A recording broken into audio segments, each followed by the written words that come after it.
దేవునికి ప్రియమైన దేవుని దాసులకు, దేవునికి ప్రియమైన మీ అందరికీ కూడా మన ప్రభు మన రక్షకుడైన యేసుక్రీస్తు వారి పరిశుద్ధమైన నామములో అందరికీ వందనాలు తెలియజేస్తున్నానండి. అందరూ బాగున్నారు కదా? వందనాలు తెలియజేస్తున్నాను. వందనాలు చెప్పాలి. అందులోకి మన ఆంధ్ర తెలంగాణ వాళ్ళు మనం ఏమంటే నమస్కారాలు, ప్రతి నమస్కారం చేయకపోతే ఆంధ్ర తెలంగాణ వాళ్ళు కాదు, దేవుని పిల్లల మనసులే కాదు. వందనాలండి. దేవుడికి స్తోత్రం. దేవుడు చెప్పలేని కూడా దేవుడికి దీవించింది గాక. ఆమె ప్రభులకు ప్రియమైన దేవుని సంగమం, వాక్య ధ్యానం మనం వెళ్ళిపోతామండి. ఈరోజు వాక్య ధ్యాన అంశము ప్రియమైన సంగమం, మీరు మీ సొత్తు కాదు, విలువ పెట్టి కొనబడిన వారు. ఏంటండి? మీరు మీ సొత్తు కాదు, విలువ పెట్టి కొనబడిన వారు. సర్వశక్తి గల దేవుడు అపోస్తలుడైన పౌలుని తన ఆత్మతో నింపి ప్రభువైన యేసుక్రీస్తుని సొంత రక్షకుడిగా అంగీకరించిన ప్రతి ఒక్కరితో చెబుతున్న మాట, లేక హెచ్చరిస్తున్న మాట. ఒకవేళ నేను నా సొత్తు, నాది నా ఇష్టం, నేను ఎలాగైనా ఉంటాననుకుంటే వారితో హెచ్చరిస్తున్నాడు పరిశుద్ధాత్మ దేవుడు. మీరు మీ సొత్తు కాదు, నీవు సొత్తు కాదు, విలువ పెట్టి కొనబడిన వాడు అని పరిశుద్ధాత్మ దేవుడు మరొకసారి చెబుతూ ఉన్నాడు. ఒకవేళ మళ్ళా చెప్తున్నాను, నా ఇష్టం, నేను నా సొత్తని ఎవరన్నా అనుకుంటే జ్ఞాపకం చేస్తున్నాడు. జాగ్రత్త సుమే, జ్ఞాపకం చేస్తున్నాడు పరిశుద్ధాత్మ దేవుడు. ఏంటండి? మీరు మీ సొత్తు కాదు, విలువ పెట్టుకొనబడిన వారు. కొన్ని యొక్క సంఘానికి పరిశుద్ధాత్మ దేవుడు అపోస్తలుడు పౌలు గారి ద్వారా తెలియజేస్తున్న మాటలు. ఈ మాటలోని పరమార్థము క్షుణ్ణముగా తెలియాలి అని అంటే ప్రియమైన సంగమం, అదే 2వ కొరింథీ అపోస్తలుడు పౌలు గారు కొరింథీ సంఘానికి రాసిన 2వ పత్రిక 5వ అధ్యాయము 14-15 వచనాలు చదువుతామండి. క్రీస్తు ప్రేమ మమ్మను బలవంతము చేయుచున్నది, ఎలాగనగా అందరి కొరకు ఒకడు మృతి పొందెను గనుక అందరూ మృతి పొందిరనియు, జీవించి వారికి మీదట తమ కొరకు కాక తమ నిమిత్తము మృతి పొంది తిరిగి లేచిన వారి కొరకే జీవించుటకు ఆయన అందరి కొరకు మృతి పొందిననియు నిశ్చయించుకొనిచున్నాము. దేవుడికి స్తోత్రం కలుగును గాక. అపోస్తలుడు పౌలు గారు ఏమంటారంటే, క్రీస్తు ప్రేమ మమ్మను బలవంతము చేయుచున్నది. క్రీస్తు అంటే ఏమండి? క్రీస్తు అంటే అభిషక్తుడు, యేసు అంటే రక్షకుడు. యేసు క్రీస్తు ప్రేమ అంట ఏమండి? అపోస్తలుని బలవంతము చేయుచున్నదట. ఈ అపోస్తలులు ఎవరు అంటే ఏమంటే ప్రభువైన యేసుక్రీస్తుని సొంత రక్షకుడుగా అంగీకరించిన వారు.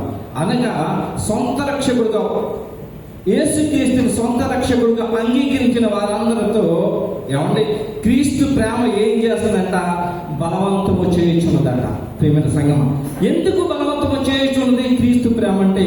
క్రీస్తు ఎవరో తెలుసుకోవాలని.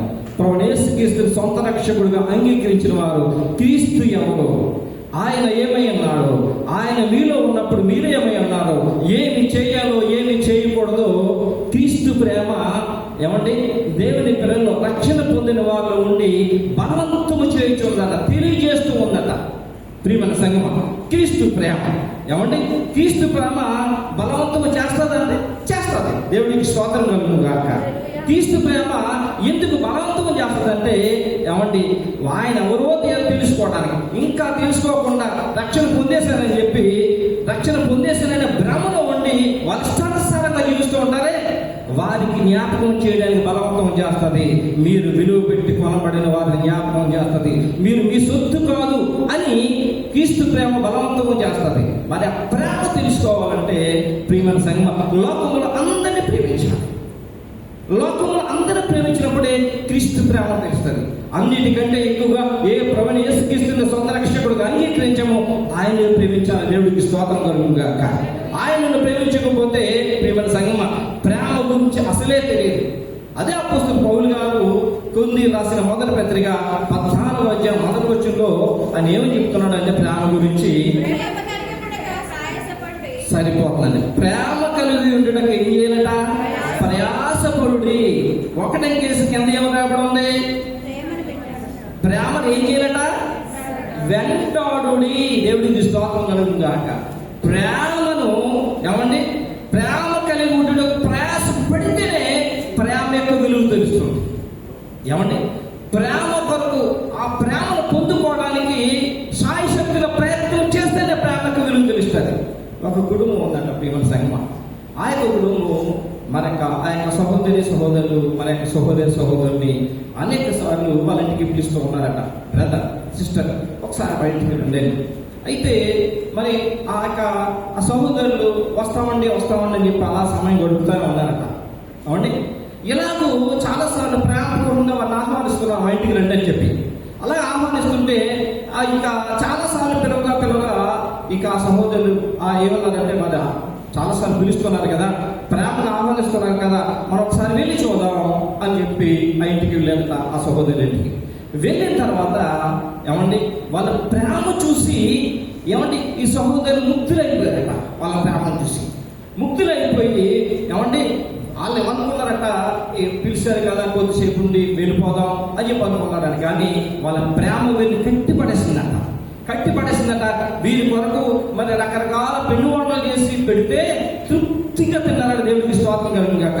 అప్పుడు వారు అన్న మాట ఏంటో తెలుసా అండి, బ్రదర్, సిస్టర్, మేము అనుకున్నాం జస్ట్ ఒకసారి వచ్చి కనిపించి వెళ్ళిపోతాం, మీరు అమ్మడి పిలుస్తున్నారు కానీ మీ దగ్గరికి వచ్చిందా తెలిసింది మీ ప్రేమ అలాంటిదో, మీరు అలాంటి వారు. ఇప్పుడు తెలుసుకున్నాం మీరు ఎంత ప్రేమ కలవారు. దేవుడికి స్తోత్రం కలుగును గాక. అదే విధంగా ప్రతి సహోదరుని నీవు ప్రభు ప్రేమించినట్లుగా ప్రేమించినట్లయితే ఆ ప్రేమ యొక్క విలువ తెలుస్తుంది. ఆ ప్రేమ యొక్క ఏమంటే ఆ యొక్క ఉన్నతమైన స్థితి తెలుస్తుంది. ప్రేమించినంత వరకు కూడా ప్రేమ యొక్క విలువ తెలియదు. అందుకని ప్రేమ, మనుషుల యొక్క ప్రేమ కానీ దేవుని యొక్క ప్రేమ కానీ తెలియాలంటే లోకాన్ని ప్రేమించకూడదు. లోకాన్ని ప్రేమిస్తే దేవుని ప్రేమ వాళ్ళలో ఉండదు. సాక్షాత్ యేసుక్రీస్తు ప్రభువు చెప్పిన మాట అది. ఎవడైనా లోకాన్ని ప్రేమించిన వల్ల వానిలో దేవుని ప్రేమ ఉండదు. ప్రియమైన సంఘం, లోకాన్ని ప్రేమిస్తే పొరుగును ప్రేమించలేరు. లోకాన్ని ప్రేమిస్తే తారతమ్యాలు వస్తాయి. లోకాన్ని ప్రేమిస్తే హెచ్చులు వస్తాయి. లోకాన్ని ప్రేమిస్తే కింద వరకు పైన వస్తారు. లోకాన్ని ప్రేమిస్తే ధనవంతులు బీదలు వస్తారు. ఈ లోకాన్ని ప్రేమించొద్దన్న ప్రభువు యేసుక్రీస్తు వారు ఈ సృష్టికి నిర్మాణకుడు, సృష్టికర్త. ఆయన చెప్తున్నాడు లోకాన్ని ప్రేమించొద్దని. భూమి దాని యొక్క సమస్తము యెహోవాయే రాయబడింది. భూమి యొక్క ఆశలు దాని యొక్క సమస్త సమూహం యెహోవాయే రాయబడింది. సమస్తాన్ని సృష్టించిన దేవుడు ఏమంటాడంటే లోకాన్ని ప్రేమించొద్దన్నాడు. మరి లోకాన్ని ప్రేమించొద్దన్న యేసుక్రీస్తు ప్రభు 2000 సంవత్సరాల కింద భూమి మీదకి వచ్చి ఆయన లోకాన్ని ప్రేమించాడా? ప్రేమించలేదు. ఆయన ఏమన్నాడు తెలుసండి? ఏమండి, ఆకాశ పక్షులు గూళ్ళు కలవు, ఏమండి నక్కలకు గొర్రెలు కలవు, మనుష్య కుమారుడు తలవాల్చుకున్నట్టుకు ఏమంటారు కొంచెమైన స్థలం కూడా లేదు. ఆశ్చర్యం కదండి. లోకమంతా ఆయనదే, భూమి అంతా ఆయనదే, సమస్తం ఆయనదే. అది పట్టుకోవాలంటే పెద్ద బ్యాలెన్స్ పట్టుకోగలుగుతాడు. అది గుర్రాల మీద వెళ్ళగలుగుతాడు, రథాల మీద వెళ్ళగలుగుతాడు, అంతా ఆయనదే. కానీ ఆయన ఏమన్నాడు తెలుసండి? ఏమన్నాడు? ఈ ఆకాశ పక్షులకైనా స్థలం ఉంది, నక్కలకైనా స్థలం ఉంది, నాకు స్థలం లేదు. సృష్టికర్త దేవుడు లేదు అని ఎందుకన్నాడంటే అది ఆయన ఆశించలేదు. దేవుడికి స్తోత్రం కలుగును గాక. ఎందుకు ఆశించలేదంటే ఈ లోకాన్ని సృష్టించిన సృష్టికర్త దేవుడే ఉండగా సాతాను ఆక్రమించుకున్న లోకాన్ని, సాతాను ఆక్రమించి తన వైపు తిప్పేసుకున్న లోకాన్ని, ఆ లోకాసం చూపించి దేవుని పిల్లలు కాకుండా చేస్తుంది. అందుకనే దేవుడు ఏమన్నాడంటే నువ్వు లోకాన్ని ప్రేమించొద్దు, లోకంలో ఉన్న వాటిని ప్రేమించొద్దు. వాటిని ప్రేమిస్తే నీ సహోదరుని ప్రేమించలేదు. వాటిని ప్రేమిస్తే పక్కన దైవజనులు ప్రేమించలేదు. వాటిని ప్రేమిస్తే ఎవరిని ప్రేమించలేదు. అందుకనే లోకాన్ని ప్రేమించొద్దు, ప్రభువును ప్రేమించమని చెప్పాడు. దేవుడికి స్తోత్రం కలుగును గాక. ఈ అపోస్తులు ఏమన్నారంటే అపోస్తులంట దేవుని ప్రేమ. అదే విధంగా రక్షణ పొందిన వారు దేవుని ప్రేమ ఏం చేస్తుందంటే బలవంతము చేస్తుందంట. దేవుడికి స్తోత్రం కలుగును గాక. ఎందుకు బలవంతం చేస్తుందంటే మీరు ఏమై ఉన్నారో తెలుసుకోవాలి. మీరు నడిచి వెళ్ళేటప్పుడు, తిరిగి పనులు చేసుకునేటప్పుడు, పొరుగు వారితో మాట్లాడినప్పుడు, పొరుగు వారితో స్నేహం చేసినప్పుడు మీరు ఏమైనారో తెలుసుకుని మాట్లాడాలి. ప్రియమైన సంఘమా, క్రీస్తును సొంత రక్షకుగా అంగీకరించిన తర్వాత ఏమై ఉండాలంటే క్రీస్తు వారిగా ఉండాలి. దేవుడికి స్తోత్రం కలుగును గాక. క్రీస్తు పనులే చేయండి. ప్రియమైన సంఘమా, క్రీస్తు వరకే జీవించాలి. దేవుడికి స్తోత్రం కలుగును గాక. ఇలా అన్నాడంటే ఆయన అన్నాడు క్రీస్తు ప్రేమ మమ్మలను బలవంతము చేయుచున్నది. దేవుడికి స్తోత్రం కలుగును గాక. ఏం చేస్తుందట? బలవంతము చేస్తుందట. బలవంతము చేస్తున్నాడు క్రీస్తు ప్రేమ. తెలుసుకోమని, మాట్లాడమని, నువ్వేదైతే చెప్తావో అదే చేయమని, నువ్వేదైతే మాట్లాడతావో అదే చేయమని. ప్రియమైన సంఘం, ఆలోచించే రోజుల్లో ఏదైతే చెప్తానో అది చేస్తున్నారా? చేయట్లేదు. కానీ ప్రభు వల్ల కాదు, ప్రభు చెప్పి చేశాడు. దేవుడికి స్తోత్రం కలుగును గాక. ప్రభు చెప్పి చేశాడు, చెప్పి వాటినే చేశాడు. దేవుడికి స్తోత్రం కలుగును గాక. మరి క్రీస్తు కనుక దేవుడి పిల్లలు ఉంటే వారు ఏం చేస్తారంటే చేసేవారు ఉంటారు. దేవుడికి స్తోత్రం కలుగును గాక. ప్రేమించేవారు ఉంటారు, సమాసం చేసేవారు ఉంటారు, పొరుగు వారి కొరకు ప్రాణం పెట్టేవారుగా ఉంటారు. దేవుడికి స్తోత్రం కలుగును గాక. ఈ విషయాన్ని అపోస్తలుడు పౌలు గారు కొన్ని సంఘాలకు తెలియజేస్తున్నారు, క్రైస్తవులకు తెలియజేస్తున్నాడు. క్రీస్తు ప్రేమ మనల్ని బలవంతం చేస్తుంది. అలాగే ప్రభు నమ్ముకున్న ప్రతి ఒక్కరు కూడా క్రీస్తు ప్రేమ ఏం చేస్తుందట? బలవంతం చేస్తున్నది అని చెప్పి ఆయన అంటున్నాడు కదా. చూడండి, ఎలాగనగా అందరి కొరకు ఒకడు మృతి పొందెను కనుక అందరూ మృతి పొందిరనియు జీవించే వారికి మీదట తమ కొరకు కాక తమ నిమిత్తము మృతి పొంది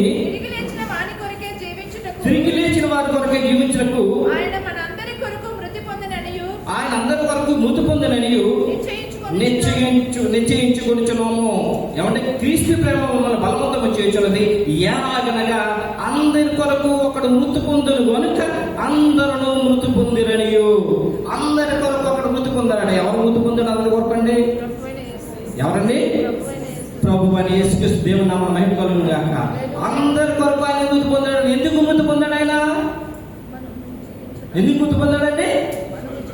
అందరూ పాపము చేసి దేవుని మహిమను పొందుకోలేకపోతున్నారు, లేక ఆజ్ఞాతిక్రమము చేసి మరణము తెచ్చుకున్నారు.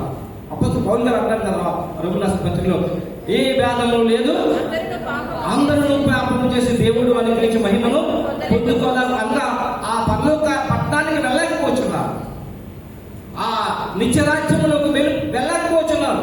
ఎవరట? ఆజ్ఞాతిక్రమం చేసేవారు. ప్రియమైన సంగమం, కాబట్టి ఏమండి దేవుడు ప్రేమతో ప్రియముగా తన పిల్లల్ని చేసుకుని ఈ లోకానికి పంపించుండగా వారు తన వారు కాకుండా పోతున్నారు. కాబట్టి ఏమండి పేదవాళ్ళు ఈ లోకంలో తల్లిదండ్రులే తన పిల్లలు వారి ఇష్టానుసారంగా జీవించి పాడైపోతారని చెప్పి ఎంతో బాధపడుతూ వారి వరకు ఏమండి అనుక్షణం ఎదురు చూస్తూ ఉంటారు, అనుక్షణం కనిపెడుతూ ఉంటారు వారి భవిష్యత్తు బాగోవాలని. మరి జీవపించిన తండ్రి ఆయనకి మన మీద ఇంకెంత ప్రేమట చెప్పండి. అందుకని ఆయన ఏం చేశాడంటే ప్రియమైన సంగమ పరలోకం విడిచిపెట్టి భూలోకానికి వచ్చి ఆయన ఏం చేశాడంటే ఆయన మృతి పొందాడు. అందరి కొరకు అనగా పాపం చేసిన వారందరి కొరకు ఆయన ఏం చేశాడంటే మృతి పొందాడు. దేవుడికి స్తోత్రం కలుగునుగా. ఏమంటే మృతి పొందంటే అందరూ మృతి పొందారు. ఆయన ఎందుకు మృతి పొందాడు అందరి కొరకు అంటే అందరూ కూడా పాపము చేసి మృతి పొందారు. ఏమంటే క్రీస్తు ప్రేమ మమ్మల్ని బలవంతం చేస్తున్నది మీరెవరో తెలుసుకోవడానికి. ఏమని చెప్తున్నాడంటే ఆయన ఎలాగనగా అందరి కొరకు ఒకడు మృతి పొందుడు కనుక అందరూ మృతి పొందురని జ్ఞాపకం పెట్టుకోవాలి. మీరు నేను ప్రభు యేసుక్రీస్తు వారి సొంత రక్షకుడుగా అంగీకరించిన వారు మృతి పొందిన వారు, ఒకప్పుడు చనిపోయిన వారు. ఒకవేళ ప్రగల్భాలు పొందుతావేమో జ్ఞాపకం చేస్తున్నాడు.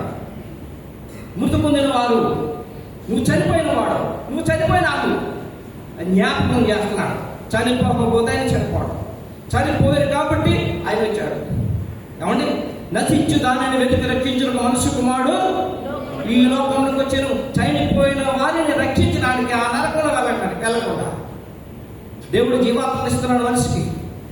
ప్రియమైన సంగమ మనిషి ఆయుష్కాలం అయిపోయిన తర్వాత ఆ జీవాత్మ నరకములో వెళ్ళకుండా భూమి మీద ఉండగానే ఆ జీవాత్మ శరీరంలో ఉండగానే ఆ వ్యక్తిని రక్షించడానికి పరమాత్ముడు పరలోకం నుంచి భూమి మీదకి దిగి వచ్చేసి వారి కొరకు ఏం చేశాడట? మృతి పొందాడు. ఈ విషయం నేను తెలుసుకోవాలని క్రీస్తు ప్రేమ బలవంతము చేస్తూ ఉందట అని చెప్పి 15 వచ్చిన ఏమంటారంటే జీవించు వారి మీదట తమ కొరకు కాక తమ నిమిత్తము మృతి పొంది తిరిగి లేచిన వారి కొరకే జీవించుటకు ఆయన అందరి కొరకు మృతి పొందునని నిశ్చయించుకొనుచున్నాము. జీవించి వారికి మీదట తమ కొరకు కాక. అదండి, మీరు మీ సొత్తు కాదు, విలువ పెట్టి కొనబడిన వారు. అపోస్తలుడైన పౌలు గారు కొరింథీ రాసిన మొదటి పత్రిక, కొరింథీ సంఘానికి రాసిన మొదటి పత్రిక 6వ అధ్యాయం 19వ విషయం తిరిగి అంటున్నారు. చూడండి, మీ దేహము దేవుని వలన మీకు అనుగ్రహింపబడి మీలో ఉన్న పరిశుద్ధాత్మకు ఆలయమై ఉన్నదని మీరు ఎరుగరా? మీరు మీ సొత్తు కాదు, విలువ పెట్టి కొనబడిన వారు కనుక మీ దేహముతో దేవుని మహిమపరచుడి. మీ దేహము దేవుని వల్ల మీకు అనుగ్రహింపబడి అని అంటారు. మన శరీరం ఏదైతే ఉందో అది మనది అని మనం అనుకుంటున్నాం. ఏమండి, నోరు నాది అనుకుని చెప్పి నోరు ఇష్టానుసారంగా వాడుతూ ఉన్నాం.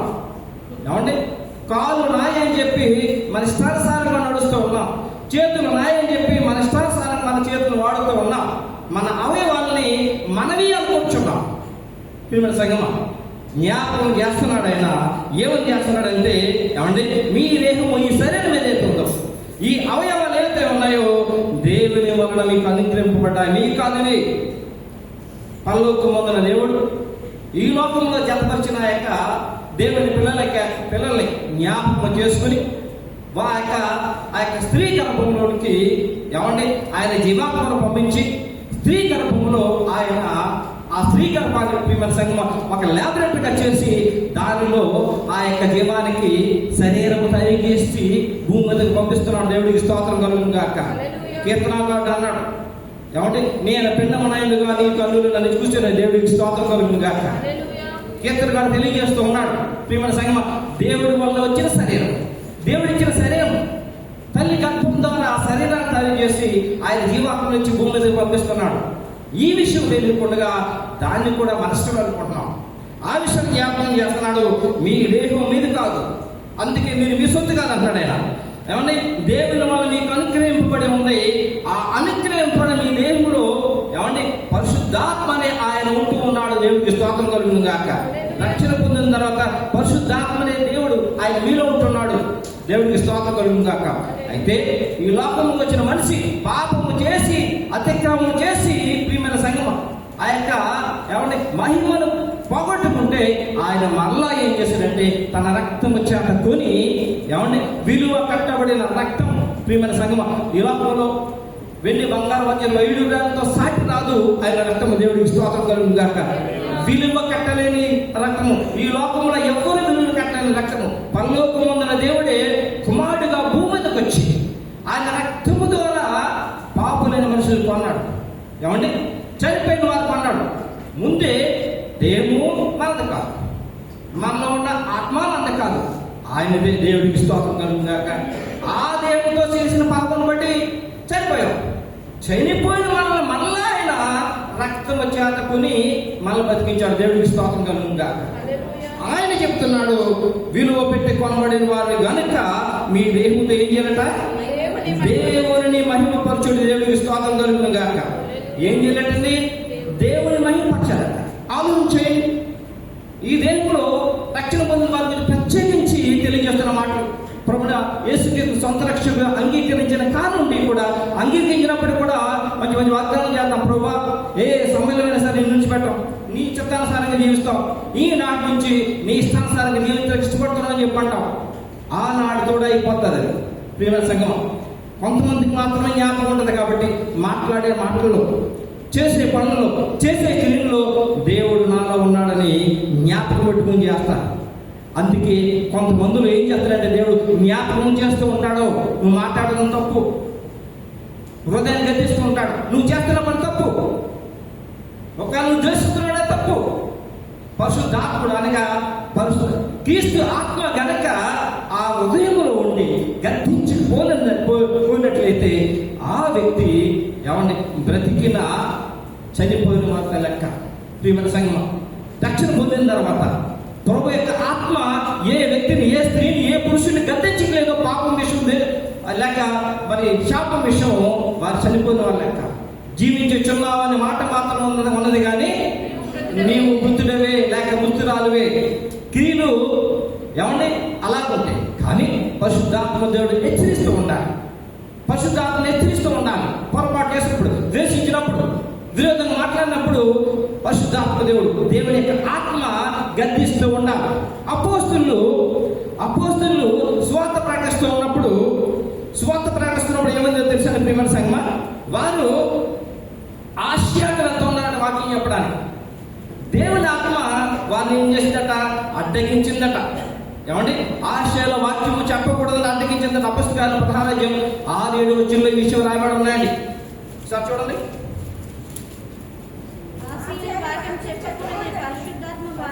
ఆసియాలో వాక్యము చెప్పకూడదని పరిశుద్ధాత్మ వారి నాటకపరిచినందున వారి ఫ్రుగియా, గలతీయ ప్రదేశముల ద్వారా వెళ్ళి ముషియా దగ్గరికి వచ్చి బుతినియాకు వెళ్ళేందుకు ప్రయత్నం చేసేది, కానీ యేసు యొక్క ఆత్మ వారిని వెళ్ళనీయలేదు. దేవుడికి స్తోత్రం కలుగును గాక.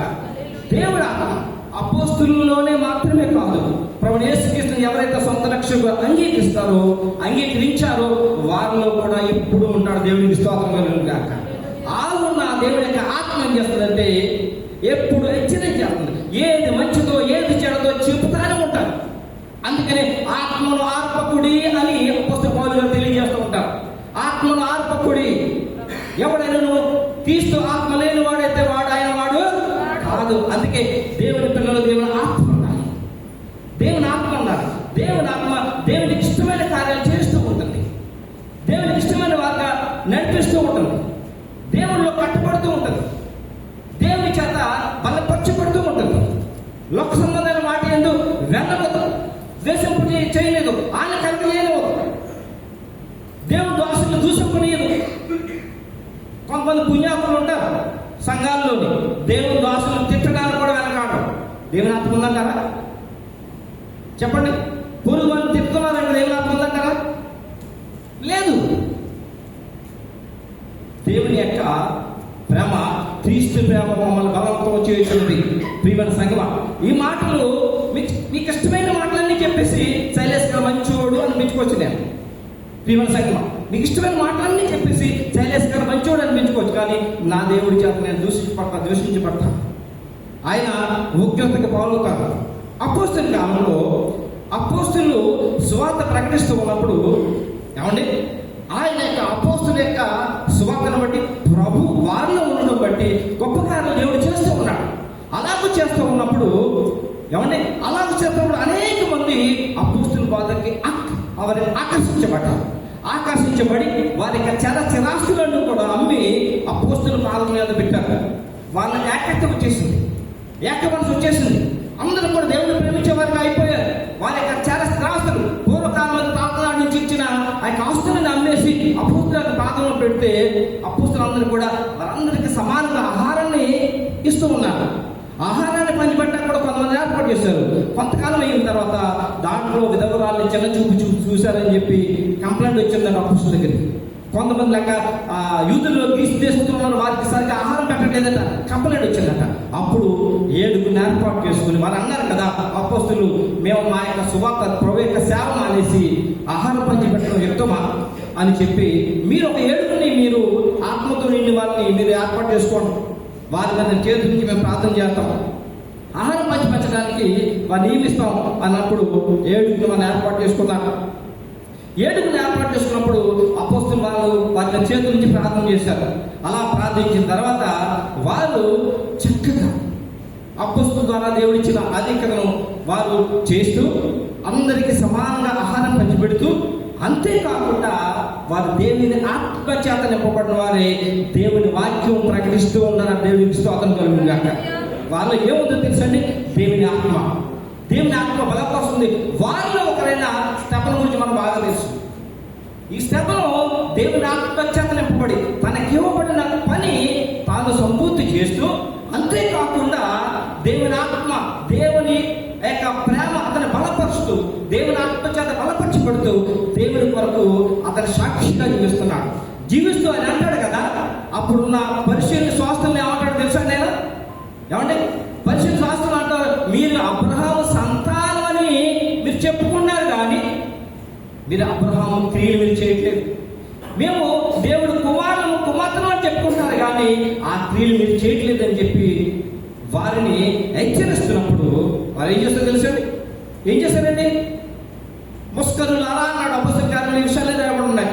ముస్కరులారా, ఎంతకాలం దేవుని దాసులు మీరు ద్వేషిస్తారు, దూషిస్తారు, దేవుని విరోధంగా మాట్లాడతారని చెప్పి శాస్త్రులు పరిశీలనప్పుడు వారి దొమ్ముగా కూడా లాక్కెళ్ళిపోయి ఎవరి స్తెఫను రాళ్ళతో కూడా చంపేశారు. ఎందుకు? స్తెఫను దేవుని యొక్క విషయాలు చెప్తున్నాడు. ఆనాడు ప్రభు యేసుక్రీస్తు పరలోకం నుంచి భూమి మీదకి వచ్చినప్పుడు, ఆయన మనుషు కుమారుడున్నప్పుడు, ఆయన స్వార్థ ప్రకటించిన కాలంలో కూడా ఆయన అదే విషయాలు చెప్పాడు. అబ్రహాము మా తండ్రి అని చెప్తున్నాను, అబ్రహాము నీతి క్రియలు మీ దగ్గర లేవు. దేవుడు మా తండ్రి అని చెప్తున్నాను, దేవుడి క్రియ మీ దగ్గర లేవన్నారు. అప్పుడు కూడా ప్రభు యేసుక్రీస్తుని చంపడానికి ఎన్నోసార్లు ప్రయత్నం చేశారు. మరి ఆనాడు ప్రభు యేసుక్రీస్తుని వాళ్ళు ఎదిరించినప్పుడు మనకి ఇష్టమే, అవును వారు సరిగ్గా ఉండలేదని. అదేవిధంగా స్టెఫను వాళ్ళని ఎదిరించినప్పుడు మనకి ఇష్టమే, వారు సరిగ్గా ఉండలేదని చెప్పి. కానీ దేవుని దాసులు అదే విషయం చెప్తుంటే దేవుని దాసులు ఇష్టపడరు. ఆలోచన చేయండి. దేవుడు అలాంటి స్టెఫను చెప్పిన, దేవుని దాసులు చెప్పిన, దేవుడి విషయాలు చెప్తున్నాడు. దేవుడికి స్తోత్రం కలుగును గాక. అంతేకాకుండా దేవుడు ఎల్లప్పుడూ తన పిల్లలను ప్రేమిస్తున్నాడు కనుక దేవుడు మరలా జ్ఞాపకం చేసి మాట్లాడుతున్నాడు. దేవుడు తన దాసులు దేవుడికి స్తోత్రం కలుగును గాక. మరలా జ్ఞాపకం చేస్తూ దేవుని ప్రేమ గురించి, అయ్యో నా పిల్లలు గొప్పవారు, అయ్యో నా పిల్లలు గొప్పవారు ఉండాలి, నా పిల్లలు నాకులాగా ఉండాలని చెప్పి దేవుడు అనుకుంటున్నాడు. కాబట్టి దేవుడు తన దాసుల ద్వారా, వాక్యం ద్వారా ఎల్లప్పుడూ మాట్లాడుతున్నాడు. క్రీస్తు ప్రేమ ఏం చేస్తుందంటే బలవంతం చేస్తుందని పిల్లలు మిమ్మల్ని బలవంతం చేస్తుంది. దేవుడి దాసులు బలవంతం చేస్తే ఆయన పనులు చేయడం దేవుడికి స్తోత్రం కలుగును గాక. ఎందుకంటే మరి ఎవరంట? విలువ పెట్టి కొనబడిన వారు. ఏం పెట్టండి? విలువ పెట్టి ఆయన రక్తము చేత కొనబడిన వారు. ఆయన రక్తము చేత కొనబడిన వారు అంటే ప్రియమైన సంగమా, ఎవరి సొత్తు? ఎవరి సొత్తు అండి? దేవుని సొత్తు. 15 వచ్చి మరొకసారి చదవండి. జీవించే వారికి మీద తమ కొరకు కాక తమ నిమిత్తము మృతి పొంది తిరిగి లేచిన వారి కొరకే జీవించినప్పుడు ఆయన అందరి కొరకు మృతి పొందినని నిశ్చయించుకొనుచున్నాము. ఏ విధంగా ప్రభు యేసుక్రీస్తు సొంత రక్షకుడిగా అంగీకరించారు, ఆయన ఉద్దేశం ఏంటో ఆ విషయాన్ని ప్రభు బలవంతం చేయడం ద్వారా తెలుసుకున్నారట. అదే విషయం దేవుని పిల్లలు తెలుసుకోమని చెప్పంట. ప్రియమైన సంగమా, పూర్వకాలం ముందు ప్రియమైన సంగమా ఏమండి దాసులుగా ఉండేవారు. దాసులుగా ఉండేవారు. లేక పాలేరు తరం అనే విషయం అక్కడ తెలుసండి మీకు? పాలేరు తరం అనేది ఈ జనరేషన్లో తెలియదు. మా చిన్నప్పుడు భూస్వాములకి లేని వారు పాలేరుగా పనిచేసేవారు. వారినే దాసులని పిలుస్తాం. ప్రియమైన సంగమా, వాళ్ళు ఏం చేసేవారంటే తండ్రి కష్టపడుతూ పనిచేస్తూ కుటుంబాన్ని పోషించలేక పిల్లల చదువుకో, బట్టలకో, లేకపోతే పెళ్ళిళ్ళకో, ఇల్లు కట్టుకోవడానికో ఆ ధనవంతుడి దగ్గర, ఆ ఏనుగుల దగ్గర కొంత డబ్బు అప్పట్టుకొస్తే ఎంతకాలం తీరుస్తారు పాపం. తీర్చలేక ఆ దాసత్వం చేస్తూ ఉంటే ఈ లోపల ఒక పెద్ద కుమారుడు పెద్దోడు అవుతాడు. ఓ అబ్బాయి నువ్వు ఎలా తీర్చలేకపోతున్నావు నీ కొడుకు మమ్మీ అంటాడు. ఆ కొడుకు వెళ్ళిన తర్వాత ఆ కొడుకు తీర్చలేడు. మళ్ళీ కూతురు పెద్ద అనుకోండి, నీ కూతురు మా ఇంట్లో పంపించి పని చేస్తానని చెప్పి తీసుకుని బానిసత్వం. అప్పుడు ఆ యజమానులు ఎలా చెప్తే అలాగే ఎందుకంటే ఒప్పించారు. అదే విధంగా యేసేపు కూడా తన అన్నదమ్ములు ఏం చేశారు తెలుసా అండి? వేలకు అమ్మేశారు. ఏం చేశారు యేసేపును? యాకోబు యొక్క 11వ కుమారుడు యేసేపు. అంతేనండి, 11వ కుమారుడు యేసేపు అన్నదమ్ములు ఇస్మాయిల్ని అమ్మేశారు. అమ్మేస్తే వారు తీసుకెళ్ళి పోతీఫరు పౌర యొక్క దాసులను పోతీఫర్కి అమ్మేశాడు, డబ్బుకు అమ్మేశాడు. ప్రియమైన సంగమా, అంటే యేసేపు ఏమైపోయాడు? దాసుడు అయిపోయాడు. అప్పుడు యేసేపు ఎవరు మాట వినాలి? పోతీఫరు మాట వినాలి. దేవునికి స్తోత్రం కలుగును గాక. అర్థమవుతుంది కదండి? ఒక యజమానుడి దగ్గర దాసుడు అంటే దాసుడు ఎవరు మాట వినాలి? యజమాను మాట వినాలి. యజమాని ఏం చేశాడు? కొనుక్కున్నాడు. అదే విధంగా సర్వశక్తి గల దేవుడు ఏం చేశాడు? ప్రభువుని యేసుక్రీస్తు ద్వారా ఆయన పిల్లలైన మనల్ని కొనుక్కున్నాడు. ఏం చేశాడండి? కొనుక్కున్నాడు కాబట్టి మనం ఎవరి సొత్తు? ఆయన సొత్తే. దేవుడికి స్తోత్రం కలుగును గాక. విలువ పెట్టి చనిపోయిన మనల్ని ఆయన రక్తం నుంచి కొనుక్కున్నాడు కాబట్టి ఏం చేయలేక ఆయన చెప్పినట్టే వినాలి. మన ఇష్టము కాదు, మన సొత్తు కాదు, మన శరీరం కాదు, మన మాట కాదు, మన ఉద్దేశాలు కాదు. అది జ్ఞాపకం చేస్తున్నాడు.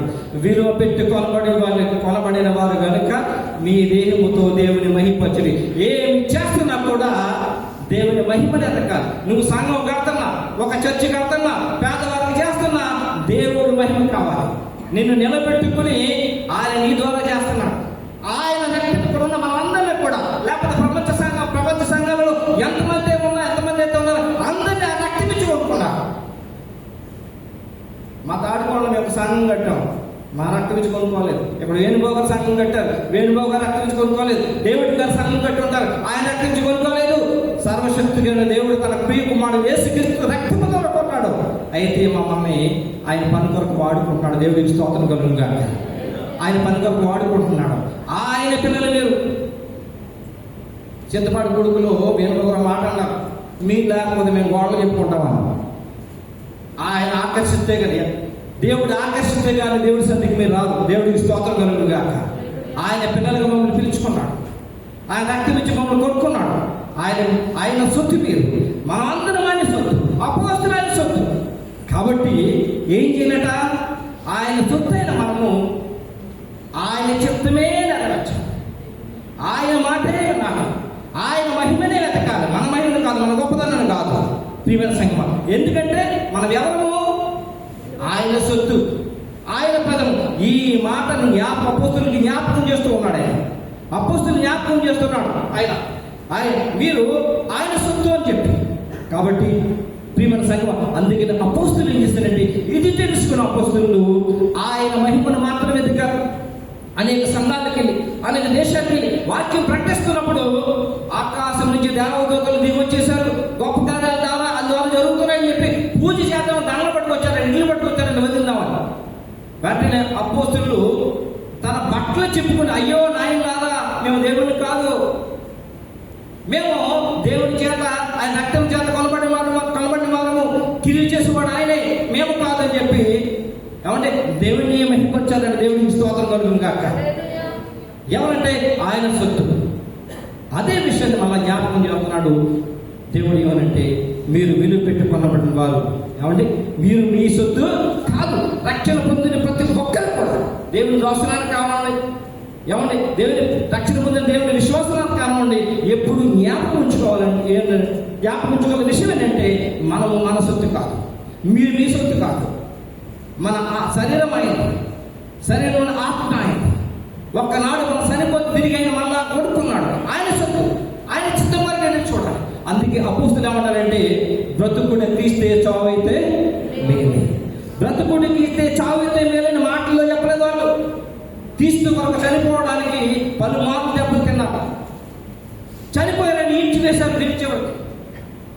క్రీస్తు కొరకు బతికారు. ఎందుకంటే వారు ఆయన సొత్తు. దేవుడికి స్తోత్రం కలుగుగా. వారు ఆయన పిల్లలు, దేవుడికి స్తోత్రం కలుగుగా. అందుకే క్రీస్తు ప్రేమ ఆయన పిల్లలైన మనందరినీ కూడా తప్పిపోతామేమని మళ్ళా బలవంతం చేస్తూ ఆయన విషయాన్ని నేర్పిస్తూ ఉంది. దేవుని దోషులు కానివ్వండి, వాక్యం ద్వారా కానివ్వండి, మళ్ళా జ్ఞాపకం చేస్తూ ఆయన పిల్లల్ని బలపరుస్తూ ఉంది. ఈరోజు ఏమండి ప్రభువు యేసుక్రీస్తు యొక్క రక్తము గురించి ఆయన జ్ఞాపకం చేస్తుంది. ఏమంటే మీరు ఆయన రక్తము తిని, ఆయన శరీరము తిని, ఆయన రక్తము తాగుదని కానీ మీరు నిత్య జీవము కలవారు కాదు. దేవుడికి స్తోత్రం కలుగును గాక. అది మరలా జ్ఞాపకం చేస్తుంది క్రీస్తు ప్రేమ. ప్రతి నెల జ్ఞాపకం చేస్తుంది. ఒక్కొక్క సంఘంలో ప్రతి నెలకి 4 సార్లు జ్ఞాపకం చేస్తుంది క్రీస్తు ప్రేమ. మరలా మీరు మీ సొత్తు కాదు తెలుసుకోవడానికి ఆయన శరీరాన్ని తినవడం, ఆయన రక్తం తాగమని చెప్పి దేవుని ఆత్మ బలవంతం చేస్తుంది. దేవుడికి స్తోత్రం కలుగును గాక. మరి ఇన్నాళ్ళు కూడా మనం మన సొత్తు అనుకుని మనం జీవించామేమో ఒకసారి జ్ఞాపకం చేసుకుందాం. మనము మన సొత్తు అనుకుని మన ఇష్టాన్ని నెరవేర్చేమో జ్ఞాపకం చేసుకుని, ప్రభా నేను నీ సొత్తు, నేను ఎప్పుడైతే రక్షణ పొందానో ఆనాడే నీ సొత్తు అయిపోయిన ప్రభా, నీ రక్తం చేత అనుకున్నాం, ఇక నీ ఇష్టాన్ని నేను నెరవేర్చాలి అని చెప్పి తప్పనిసరి ప్రతి ఒక్కరూ కూడా ప్రియమైన సంఘం జ్ఞాపకం ఉంచుకొని ప్రార్థన చేయాలి. తిరిగి ప్రియమైన సంఘం బలహీనమైన అవయవాన్ని మళ్ళీ బలపరుస్తాడు. యథార్థత పరిశుద్ధాత్మ దేవుడు తెలియజేస్తాడు. మాటల్లోని పనుల్లోని ఆయన చిత్తాన్ని నెరవేర్స్తాడు. దేవుడికి స్తోత్రం కలుగును గాక. కాబట్టి ఇదిగో ప్రభువు యేసుక్రీస్తు వారు మాటికి జ్ఞాపకం చేసేది ఏంటంటే క్రీస్తు ప్రేమ. క్రీస్తు ప్రేమను తెలియజేస్తున్నాడు. ఆ క్రీస్తు ప్రేమను బట్టి తిరిగి మళ్ళా యొక్క పరలోకంలో నిత్య జీవులు మనం తిరిగి వెళ్ళాలంటే నెల నెల పరిశుద్ధ బలాలను పాల్గొనడానికి ఆ రక్త మాంసం మళ్ళా మనకి ఇస్తూ ఉంటాడు. ప్రియమైన సంఘం, ఆయన రక్త మాంసం మళ్ళీ నెల మనకి ఇస్తూ ఉంటాడు. వాటిని జ్ఞాపకం చేసుకున్నప్పుడల్లా జ్ఞాపకం రావాలి, ప్రభా ఈ రక్తం ద్వారా మమ్మల్ని కొనుక్కున్నాం, ఈ రక్తం ద్వారా నేను సొత్తైపోయింది ఆయన, నువ్వు నాలో ఉండు, నువ్వు నాలో ఉంటే నీ చిత్తం నెరవేరుస్తాను ఆయన, నీకు ఇష్టానుసారంగా మాట్లాడతాను, నీకు ఇష్టానుసారంగా వేలు చేస్తాను, మీకు ఇష్టానుసారంగా పనులు చేస్తానని చెప్పి ప్రియమైన సంఘం అనుకునే మనసు దేవుడు ఎదిగిస్తాను. తల నుంచి కళ్ళు చూసుకున్నాం అండి.